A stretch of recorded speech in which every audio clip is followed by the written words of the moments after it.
Isang OFW na pabalik na sana sa bansang Israel noong October 3, 2025. Hindi nakaalis dahil nakaranas or nabiktima siya ng punit passport sa NAIA Terminal 1. May connecting flight sana siya sa Dubai papunta sa Israel. Ngunit dahil nga sa ginawa sa kanyang passport ay hindi na siya nakaalis. Kaya naiyak na lang si kabayan dahil sa laki ng abala at muli siyang magbubuk ng ticket na alam naman nating napakamahal. Nag-comment naman ang Philippine Airlines sa video niya pero wala nang nagawa dahil nga hindi na siya nakaalis. Magandang araw sa lahat. Itong video na ito ay ginagawa ko para sa awareness ng lahat ng OFW. Ang kwento kong ito is about sa punit passport na nabiktima ako kanina ngayong October 3 sa NAIA Terminal 1. Ang kwento ko ay magsisimula nung ako magpunta sa baggage counter check-in.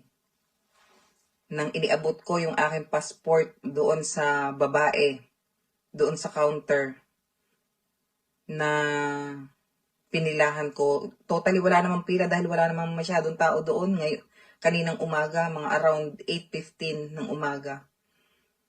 Tapos after 1 to 2 minutes, tumindig siya. Sabi ko, bakit? Ang sabi ay, pupunta daw sa supervisor at may punit daw ang aking passport. So, bilang OFW, bago ako umalis, chinek kong mabuti ang aking passport, ang aking mga documents, kung kumpleto o maayos. Maayos lahat. At alam ko sa sarili ko na iyon ay iniabot ko sa kanya na maayos. Tapos sasabihin sa akin na punit ang aking passport. Sinong hindi magagalit noon? Akala ko ay napapanood ko lang sa Facebook ang mga ganyang pangyayari. Hindi ko akalain na ako ay mabibiktima. Ako ay papuntang Israel. Magmumula sa Pilipinas, connecting flight ko ay Dubai. Na hindi ko manlaang naisip sa aking sarili na mangyayari sa akin ang napapanood ko sa Facebook. Sa aking mga kaibigan na nanonood, i-share nyo ito. At gusto kong mapanood o ni Mr. Rafi Tulpo ang aking problema na naway ako inyong matulungan. Nagpunta na ako sa airport. Lahat pinuntahan ko doon para ako'y matulungan.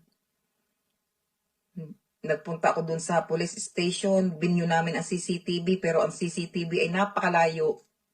Hindi man lang makita. Ang table naman doon sa counter baggage ay meron namang sangga. Hindi siya flat na table. Kaya paano ko makikita ko anong ginagawa niya sa aking passport? Na pinipilit nila na hindi daw sila ang may punit. Ako ay nagtatrabaho, single mom, para lang maitaguyod ko ang anak ko. Ay talagang nakakaiyak ho ang ginawa nila sa akin. Napakalaking abala. Hindi nila alam kung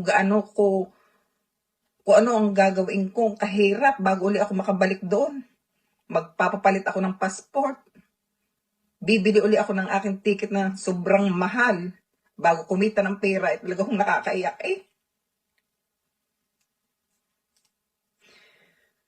Hindi ko mapigilan ang aking sarili, talagang umiyak. Ako kahit naggegera sa Israel, ako hindi na uwi. At ako'y makapagtrabaho lang para ang aking anak ay mataguyod ko. Tingnan nyo naman ang ginawa sa aking passport. Ayan ho, oh. Ayan ho, mapunit. Ayan, oh. Kung inyong nakikita. At ang likod ho niyan, ipapakita ko sa inyo. Ari ho. Kita gadini. Ayan ho, oh. Hindi masyadong kita. Ayan. Lahat ho ang napapanood ko ay dito ang punit. Ayan sa bandang iyan, oh. Tingnan nyo. Ayan ho, oh. Are pala, are. Ayun ho, ang punit, oh. Ayan. Ayan ho, puro ganyan ang punit. Ayan ho, oh. Makikita nyo yung punit. Tapos ho, dini pa, makikita ninyo sa punit, ay meron pang mga tuldok. Hindi ko alam kung anong ginawa nilang pag tuldok diyan. Ayan ho, ang punit, oh. Malinaw na malinaw. na meron pang tuldok, na ilang tuldok. Hindi ko alam kung yan ay diniin na nila para lang yun imapunit. Sobra ho ang aking sama ng loob sa abala. Na ako sabi ko sa kanila kung sinong pwede kong kausaping supervisor. Wala man lang akong nalapit sa akin. Ang tagal. Noong may lumapit ho sa akin, ay malao na. At ang sabi, ang mga batang ito'y batang-bata pa, hindi gagawa ng ganyan. Sabi ko, walang bata. Wala akong pakialam kung bata iyan. Kung gusto nilang gawin. Hindi ko alam kung anong kanilang purpose at pinupunit nila ang passport ng mga OFW yung kagaya ko. Ito ho ay aking ginagawa para lang ho sa awareness ho ng mga OFW yung kagaya ko. Hindi nyo alam ang sakripisyo namin mga OFW. Kaya kami naalis ng bansa. May taguyod lang ang pamilya. Ang aking ticket, bibili na naman ako sa sobrang mahal. Hindi ninyo alam kung paano namin kitain doon ang pera. Talagang sobrang sama ko talaga ng loob ko.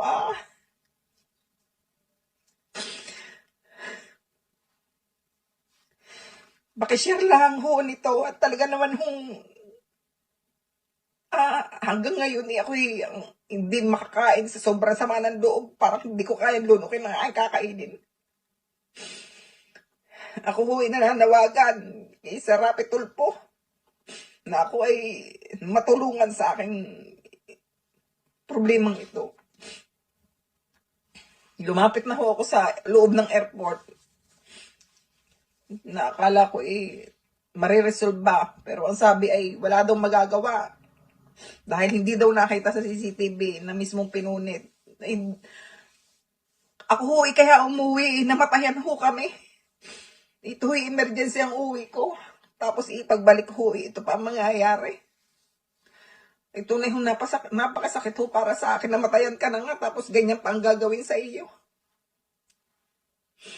Naghahanap buhay ho ako ng marangal, ng patas. Bakit naman gahugan yun kayong mga taga-airport? Hindi lang ho ako nabiktima ninyo. Marami na ho ako napapanood pero hindi ho man lang sumagi sa isip ko na ako isa sa mabibiktima ninyo. Mga nagngingiti ang pa kayo doon ha? Mga senyas-senyas na inyong mga matang pinagmamasdan ko.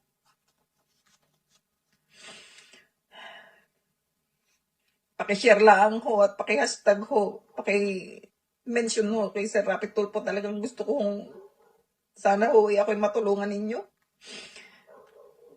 Talagang napakahirap ho bilang isang single mother.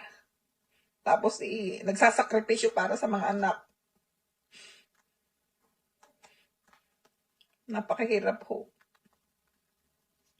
Salamat ho at kayo na ho ang bahala. Ma-share nyo ho ito para ho sa kaalaman ng lahat ng mga OFW na wag ho kayong mabiktima na kagaya ko.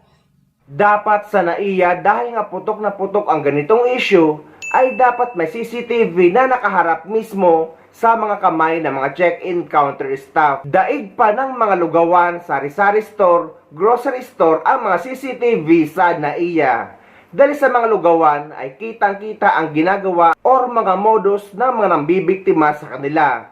Pero sa NAIA ay halos hindi mo na makita. Ito nga ang nakakalungkot sa Pilipinas na kapag mga ganitong issue ay hindi ka nabibigyan ng hustisya.